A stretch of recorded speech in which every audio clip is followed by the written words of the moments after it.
સ્વરાજ મીડિયાની ખાસ રજૂઆત ગામડું બોલે છે માં અત્યારે અમે ક્યાં આવ્યા છે એવું કહેવાને બદલે અમે અત્યારે ક્યાંક જઈ રહ્યા છે એટલા માટે કે આપણે એક ગીત સાંભળીએ છીએ ને કે હરિયાળી ગીર છે રૂડી પવિત્ર પ્રેમ ગેલુડી.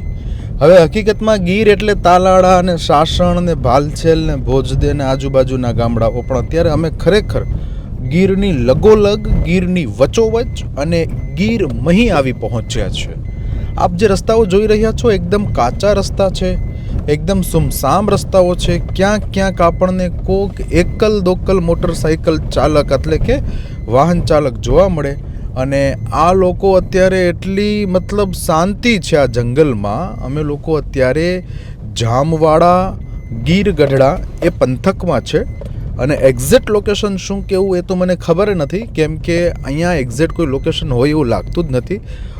આપ જે રસ્તા જોઈ રહ્યા છો ને એની બંને તરફ જે વૃક્ષો જોઈ રહ્યા છો તે મારા ખ્યાલથી સાગના વૃક્ષો છે કે જેમાંથી આપણે ફર્નિચરનું લાકડું મળે છે. અને બિલકુલ શાંતિ છે.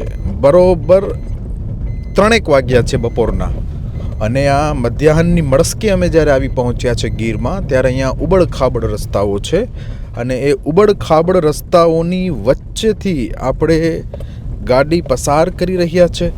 અને એ ઉબડખાબડ રસ્તાઓની વચ્ચે તમે ક્યાંય જુઓ પાકો રસ્તો નથી, અને એ પાકા રસ્તો ન હોય એટલે પછી આમાં તો કેવું થાય કે કાચે રસ્તે કેડી ઉપર અમારી ગાડી ચાલે છે. અને સ્પેશિયલ થેન્ક્સ તો મારા કેમેરામેનને કહેવું છે કે મારા કેમેરામેન કેવિન નિમાવત પોતે કેમેરાથી શૂટ કરી રહ્યા છે અને એકદમ ધીમે ધીમે ગાડી ચાલી રહી છે અને સાથે સાથે પોતે ગાડી ડ્રાઈવ પણ કરી રહ્યા છે. એટલે એ 2 રોલમાં છે, કેમેરામેન અને ડ્રાઈવર. બંને ભૂમિકાને ખૂબ સુપેરે અદા કરી રહ્યા છે. એક નાનું રૂપાળું મારું ગામડું, એક મસ્તી ભર્યું મારું ગામડું, એક ખુશીનું મારું ગામડું, ખેતરથી ભર્યું છે હર્યું છે મારું ગામડું, એક લીલું રૂપાળું મારું ગામડું અને રંગ ભર્યું રૂપાળું મારું ગામડું, એક રમઝમતું રૂપાળું મારું ગામડું અને એક સ્વચ્છ હરિયાળું મારું ગામડું.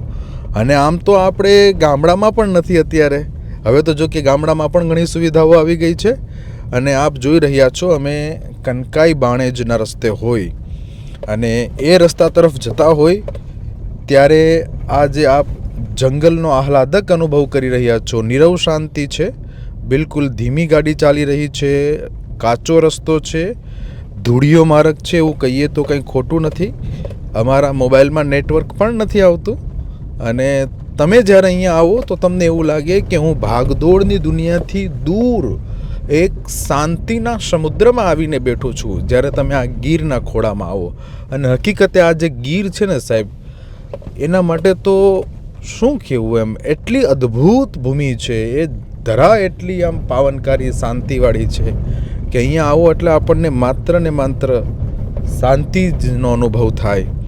અને મને મરીઝની એક કવિતા યાદ આવે કે જ્યારે માણસ જીવનમાં મુશ્કેલીઓનો ઝંઝાવાતનો સામનો કરતો હોય, ઘર પરિવારની પારિવારિક સામાજિક જવાબદારીઓ નિભાવતો હોય અને એ સામાજિક જવાબદારીઓ નિભાવવાની સાથે સાથે ક્યારેક એ હતાશ થાય, ક્યારેક નિરાશ થાય, કોઈનો એને સાથ મળે, કોઈનો સાથ ન મળે, તો મરીઝ એવું કહે છે કે જીવનભરના તોફાન ખાડી રહ્યો છું, ફક્ત એના મોગમ ઈશારે ઈશારે, ગમે ત્યાં હું ડૂબું, ગમે ત્યાં હું નીકળું, છે મારી પ્રતીક્ષા કિનારે કિનારે.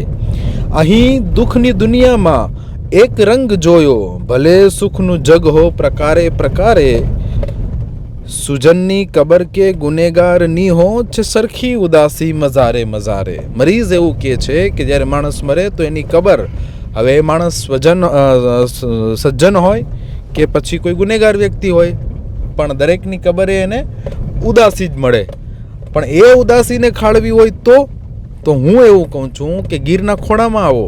હું અત્યારે જે દ્રશ્યો બતાવી રહ્યો છું આપને, અને એ દ્રશ્યો તમે જે જોઈ રહ્યા છો એવી જગ્યાએ આવો ને તો તમારી ઉદાસી દૂર થઈ જાય અને બહુ સરસ મજાનું તમને એક અનુભવ થાય. આગળ મરીઝ એવું કહે છે કે હૃદય મારું વ્યાપક, નજર મારી સુંદર, કલા મારી મોહક, વિચારે વિચારે નથી આ બને પણ કશી જાણ એની, કે મેં ચાંદ જોયા સિતારે સિતારે, અને અમારા બધા સુખ અને દુઃખની વચ્ચે સમયના વિના કંઈ તફાવત ન જોયો. બધી એ મજાઓ હતી રાતે રાતે, ને સંતાપ એનો સવારે સવારે. નથી ઝંખના મારી ગમતી, નથી ઝંખના મારી ગમતી, જો તમને તો એનું નિવારણ તમારું મિલન છે. નથી ઝંખના મારી ગમતી, જો તમને તો એનું નિવારણ તમારું મિલન છે. તમે આમ અવગણના કરવા જશો તો થતી રહેશે ઈચ્છા વધારે વધારે. અને અમસ્તો હતો પ્રશ્ન મારો, હકીકતમાં કોની છે સાચી બુલંદી? જવાબ એનો દેવા ઉઠી આંગળીઓ તમારી દિશામાં મિનારે મિનારે. જો સરસ મજાના સાગના વૃક્ષો છે. હું મરીઝની કવિતા ગાઈ રહ્યો છું, અને એ મરીઝની કવિતા, અને કેવી મજા આવે ભલા માણસ. તમે જુઓ તો ખરા યાર, એકદમ કાચો રસ્તો છે, આ ચારેકોર જંગલ છે અડાબીડ, અને એ જંગલોના વૃક્ષોની અંદર પાંદડાઓની વચ્ચેથી જ્યારે સૂરજ જમીન ઉપર પડે તો એ કિરણોનો પ્રકાશ કેવો લાગે ભલા માણસ, એકદમ મજા આવે. અને આગળ મરીઝ એવું કહે છે કે મરણ કે જીવન હો એ બંને સ્થિતિમાં મરીઝ એક લાચારી કાયમ રહી છે. મરણ કે જીવન હો એ બંને સ્થિતિમાં મરીઝ એક લાચારી કાયમ રહી છે. જનાજો જશે તો જશે કાંધે કાંધે, જીવન પણ ગયું છે સહારે સહારે. એટલે આપણા જીવનમાં પણ આપણને કોકનો સહારાની જરૂર પડે. એવી જ રીતે જ્યારે માણસનો મતલબ બાળકનો જન્મ થાય કે માણસનું મૃત્યુ થાય, તો બંને સ્થિતિમાં એને કોકના કાંધાની જરૂર પડે, કોકના સહારાની જરૂર પડે. બસ આવી એક સરસ મજાની આ કવિતા તમારી સાથે શેર કરી છે. અને મસ્ત મજાની શિયાળાની ઋતુ ચાલી રહી છે, અને એમાંય આ ઠંડીની ઋતુમાં તમે જ્યારે અહીંયા આવો એટલે કેવો અદ્ભુત આનંદ થાય, તમને મજા આવે રાખે. વન્યજીવ જોવા મળે, અને પ્રકૃતિનો આનંદ લેવાનો, નિયમોનું પાલન કરવાનું, અને કોઈ પણ પ્રાકૃતિક જીવોના નૈસર્ગિક જીવનમાં એક પણ પ્રકારનું ખલેલ ન પડે એ રીતે આપણે અહીંયા આવીએ. અને અમે લોકો પણ એવી જ રીતે જઈ રહ્યા છીએ, ખૂબ જ સેલ્ફ ડિસિપ્લિન સાથે. અને હું ગાડીમાં બેઠો બેઠો તમને મારી આ વાત રજૂ કરી રહ્યો છું. જો તમને આ વિડીયો ગમે તો લાઈક કરો, શેર કરો, સબસ્ક્રાઈબ કરો અમારી ચેનલ સ્વરાજ મીડિયાને.